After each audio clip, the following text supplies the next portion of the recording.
right, so you've basically been saying that, the weather's beautiful is going to pretty much stay that way. It is. We've got a nice little warm stretch on the way, so despite what the groundhog had to say about 6 more weeks of winter, I can tell you this work week ahead is going to be very much spring-like. This is the warmest weather we've seen so far here in 2025. Several days in a row where highs will be in the 70s. We do have a transition coming later into the week and into the weekend. That'll mean some rain chances, and you can see those temperatures gradually pull back. All right, thanks so much, fellas. WAAY 31 gives you 24/7 coverage you can count on. Local news, breaking news, and severe weather. Don't go anywhere. LawCall is next. This is WAAY 31 Law Call. Good evening and welcome to WAAY 31 Law Call. I'm Sharon, Doviet. Tonight we're taking your calls. It's Ask Us Anything night, so call in your questions on everything from car accidents, medical malpractice, nursing home negligence. The 31 Law Call number, 256-536-0077. You can call in and be live on the air. You can also text us to that number, and we've got some text coming in. You can also email us a question any day of the week on any legal topic. You send it to lawcall@waaytv.com, and when we get to a show that's on point, we pull out some of your emails. We've got some of your emails tonight. We've also got Will League and William Messervy from Timberlake League and Brooks, personal injury attorneys. Right. So what does that mean that you cover? What does somebody call your office for? Well, what we work on usually is litigation type, files. We have anywhere from 18-wheeler wrecks, car wrecks, premises liability, medical malpractice. Usually it's individuals versus insurance companies. And then we do a lot of workplace injuries. William handles a lot of workers' comp and workplace injuries, which can be kind of confusing. So call and, be brave. Call about ask us anything tonight. So ask about any of these topics if you want to.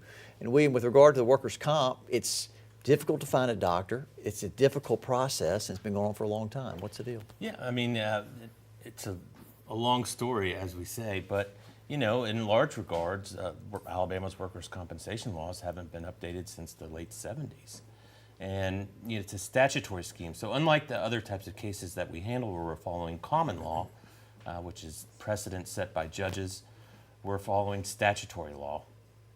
And that binds us in some degrees to what we can recover for and what we can't.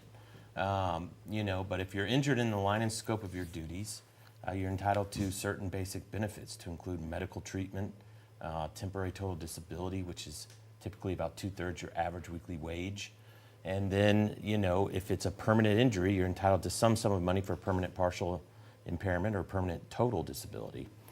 So those sort of confusing statutory words that are thrown around, but the short of it is simply that if you're injured on the job, they're going to owe you medical treatment, they're going to owe you most of your wages, and at the end of the day, they're going to owe you some sum of money, but that sum of money hasn't been updated since the late 70s. So even though the dollar's not worth the same, your injury sort of is, and it's a very poor body of law, and so people working paycheck to paycheck, you get 2/3 of your wage. You get hurt, and now you and your family are surviving on 2/3 of your wage, and that was an agreement struck way back when, and it makes it difficult for the average, worker, and so that's one of the cases we work on, Sharon. A lot of it is motor vehicle wrecks, 18-wheeler wrecks, and things like that. So, it's a lot of litigation. Oftentimes, a lot of these cases resolve prior to trial, but it depends on the insurance company, depends on the lawyers on the other side, what the facts are, and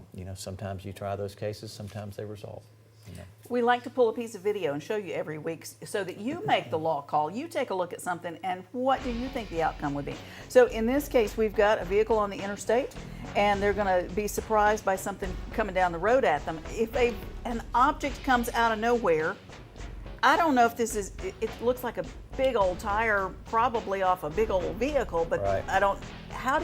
When you see that, what are you seeing and what's important for you to figure out how to help that person recover? And it looked like their damage might have been pretty minor, but it could have been so much worse. But what makes this case different from your typical automobile case is that you don't know the other vehicle. Yeah. There's not going to be an accident report that says this is from this vehicle and here it is.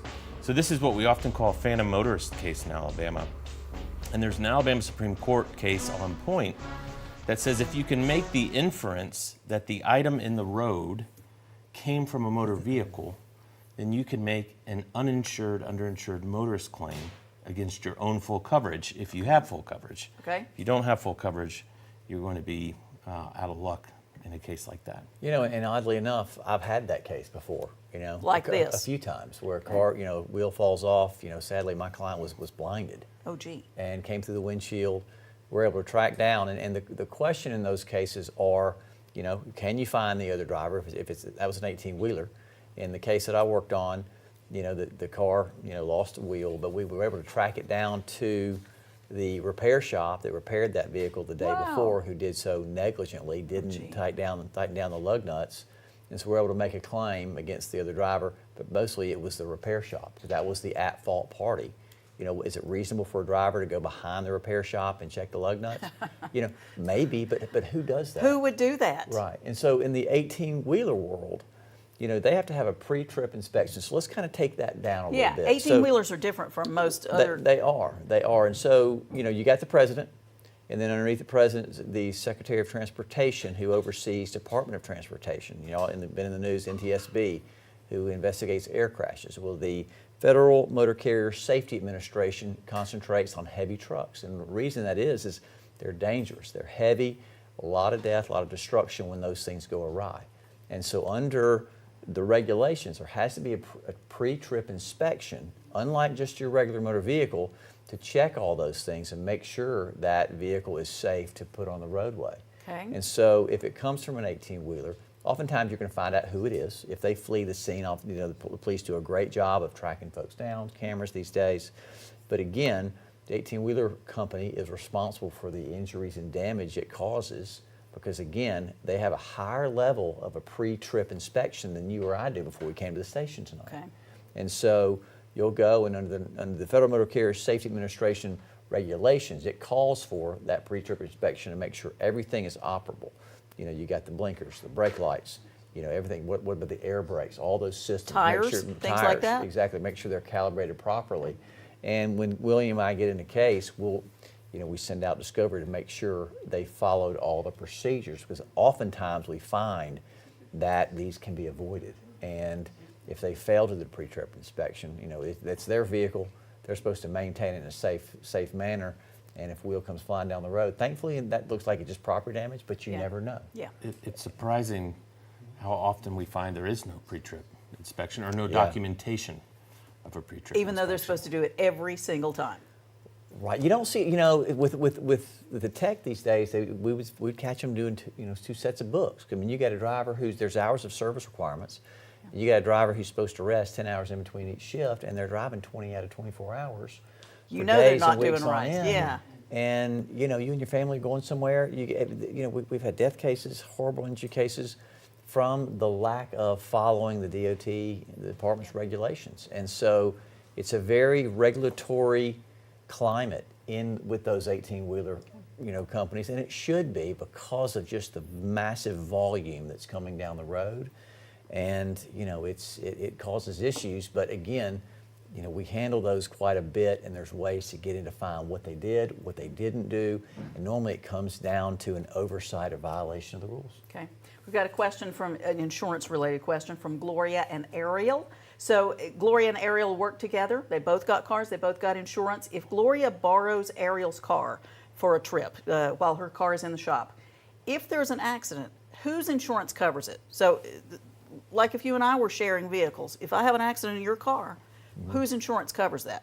So the way insurance works is it's going to go first to the party at fault, okay? Okay. And so let's presume that third-party vehicle, hits Gloria. Is it Gloria's car? Gloria is borrowing Ariel's car. So let's say it hits Ariel's car. That's going to be the first car responsible in the line of succession of insurance, okay? Next in line is going to be on the car itself. Okay.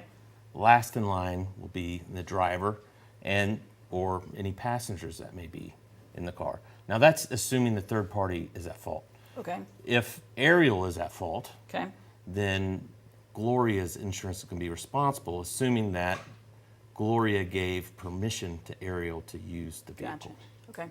That's a law school question. Yeah. And we often find these cases where, let's say you got we've had several in the last few weeks, illegal immigrant, hit someone, flees the scene. Okay. And then the question is, did he or she have permission to drive that vehicle if it was not his or hers? Okay. And we go back to determine, was that vehicle reported stolen? And that's where it comes down to pass, because if it typically, we can show that there was permission, that they regularly use that vehicle or something like that. Gotcha. Was the vehicle reported stolen? And so we can deduce whether or not, because they'll claim it's stolen at some point. Yeah. And that usually comes down to those cases, and it comes into play. Okay. We've got Wayne on the line with a question from Huntsville. Hi, Wayne. Thanks for calling. What's your question tonight? Oh, I was just wondering if the phantom motorist with the tire that hit the car is similar with you hitting a deer. If you have just Yeah. comprehensive, you'd have to pay for it yourself, but if you have full coverage, the insurance company will pay for your damage to your vehicle by a deer. Yeah, right. I mean, your comprehensive and collision coverage. If you can't find the deer's, it's going to be probably difficult gonna to recover find it. from the deal. That's he's having a rough time being hit anyway. And likewise, if the other driver, you can't find the other driver, you can go now. As William correctly pointed out, underinsured motorists will cover you for your personal injuries, compensatory damages, and all the things that go along with that part. But if you're talking about just purely damage to your vehicle, you're correct. Your insurance company. Now, sadly, you will lose that deductible because you can't find the at-fault party. Similar with the deer, you'll lose your deductible, but they will come in and pay the value of your vehicle to repair or replace under the terms of your particular policy. But again, that's only going to be if you have full coverage. True. Right? And what we see, unfortunately, too often is liability is the only policy required under the law. Right. That's really not going to protect you for injury or for damage to your vehicle. It's only going to protect the person you hit. Gotcha. Right? It's going to protect them, you from them coming after you after your personal assets. And a lot of times, folks say, well, this car was only worth $3,000, so I didn't want to, have full coverage on the car. But, full coverage protects so many incidents like that, and, you just don't know with drivers out on the road what's going to happen. And so it is important to have full coverage. It's common for someone to come in and talk to me and William, and I just didn't need coverage. Look, all I needed was liability, and it can be crucial. You meet some, I met with a family in the hospital just the other day, horrible injuries, lifetime worth of care, and sadly, it was an illegal immigrant that hit them, and they had no underinsured motorist coverage. And so sadly, in Alabama, it matters who hits you. It matters what kind of insurance is there, what kind of liability. And I think they're going to, we could get a judgment against the defendant driver, but it won't buy a cup of coffee. And so you have to protect yourself against the unknown out there, who out there is driving uninsured. And sadly, William and I see it, time and time again. You see those commercials, only pay for what you need. No, man, you need full coverage. And you save that $30 a year, and it could cost you and your family significantly if you can't get your medical bills paid, and and keep things going while you're getting medical treatment. And it's tough. And going to that point, 1 in 5 drivers in Alabama is uninsured. And then when you look at purchasing insurance, the most costly policy to purchase is the liability policy. And so, like Will just said, a lot of times you're not really even saving that much money. And so it's just something to look into if you haven't. Well, and there's an extra step. Tell them about, you have to actually sign a paper to write that coverage off. That's right. I mean, Alabama law protects it to a regard and says, look, you can not purchase it, but you have to sign a written waiver provided by the insurance company. And so there are times where folks, haven't paid for the policy necessarily, but the insurance company is unable to provide a written signed waiver. So what happens? In that instance, they have to provide a basic minimal policy of uninsured motorist coverage. And that tells you just how important the coverage is, because the legislature have clearly put the rules into effect that say you have to disclaim this. It's so important. You're going to have to read something and sign something to disclaim, to negate that type of coverage. And a lot of people do it. And for a while we felt like insurance companies were pushing that. You don't need this, because again, the insurance companies are insuring against an unknown risk, and so it's in their benefit for you to waive that coverage. And so it's sinister, Interesting. really. Interesting. Okay, we're going to take a break. We'll be right back. It's Ask Us Anything night. Stay with us and call in.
You're watching WAAY 31 Law Call. Your rights, your calls, live.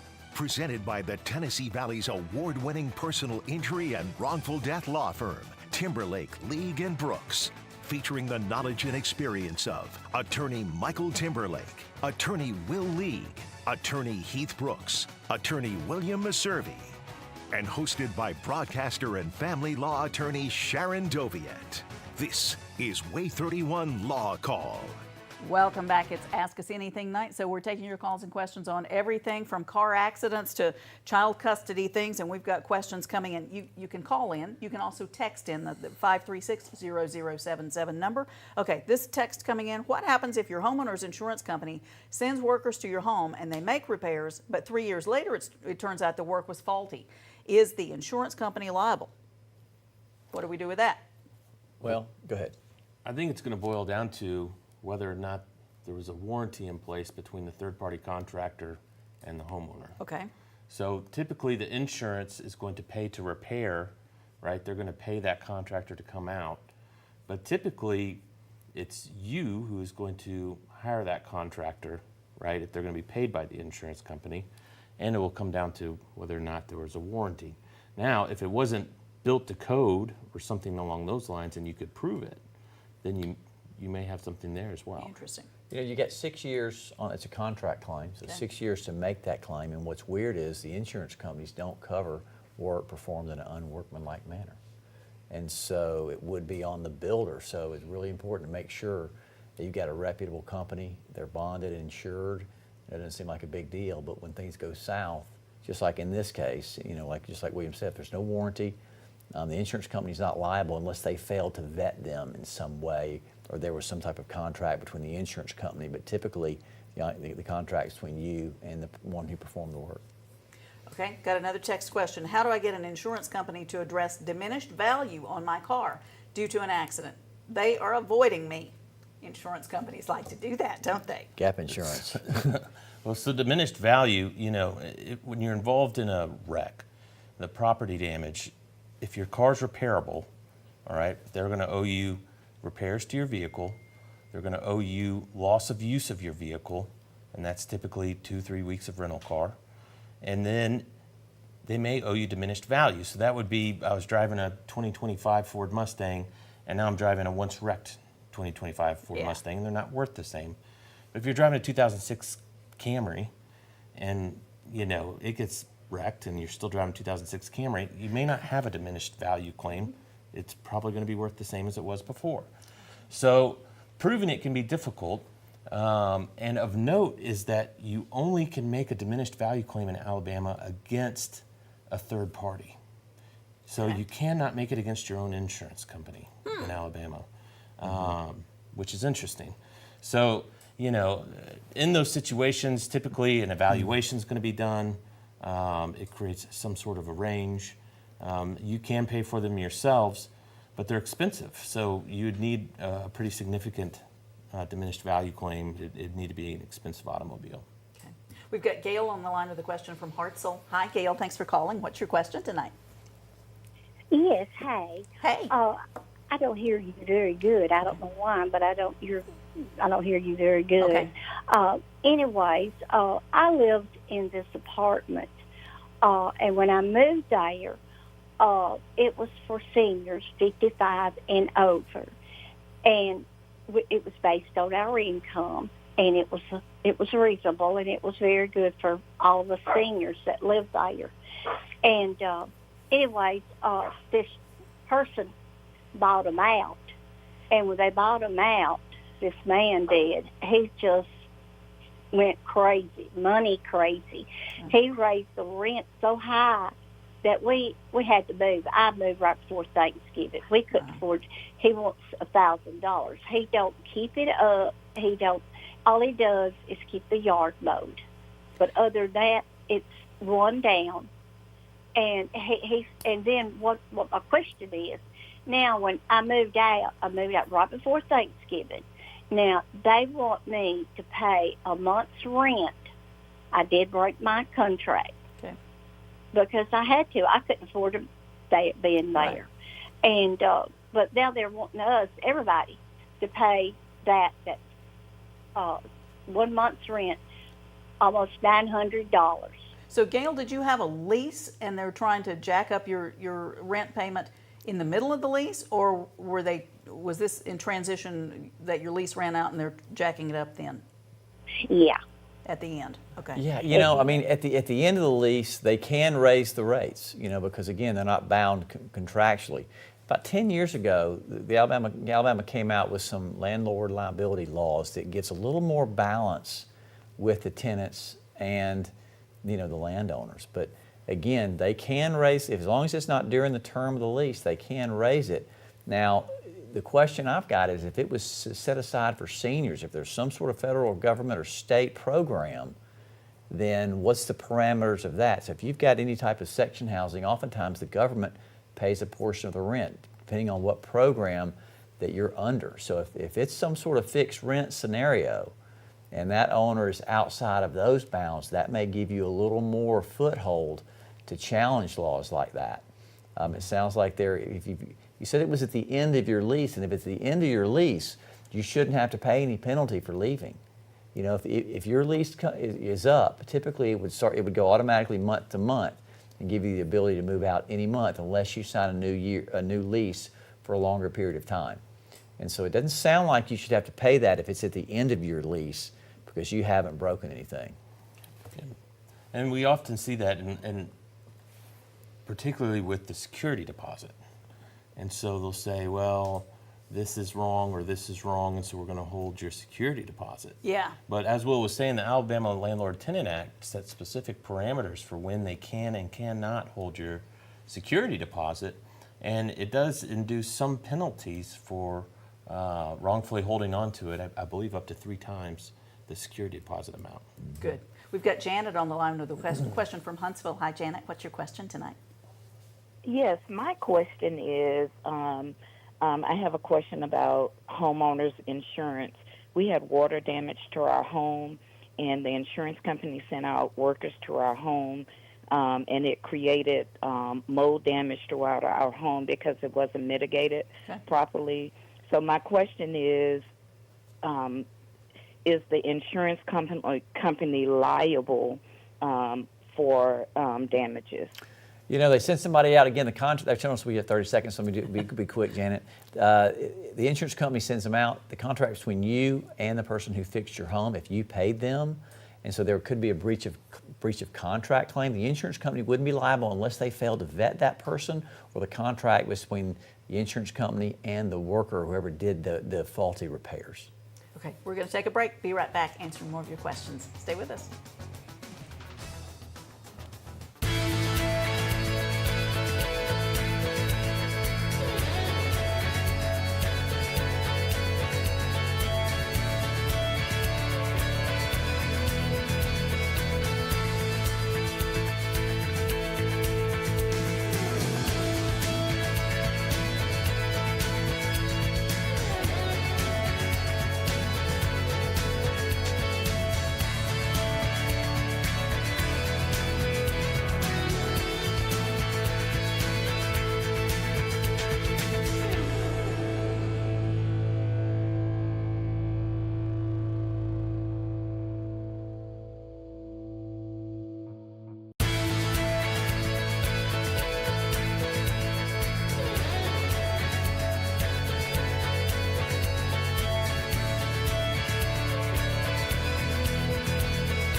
If you didn't get your questions answered tonight, here's how to get in touch with Will League and William Messervy with Timberlake League and Brooks. They are personal injury attorneys, so car accidents, medical malpractice, 256-536-0770 or 800-804-2502. The website is law-injury.com, and if you like them on Facebook, you can learn more about the law that way.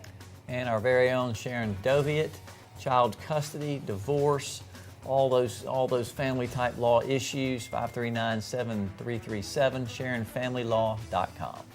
Thanks for all your questions tonight. Everybody stay safe. All right, good night.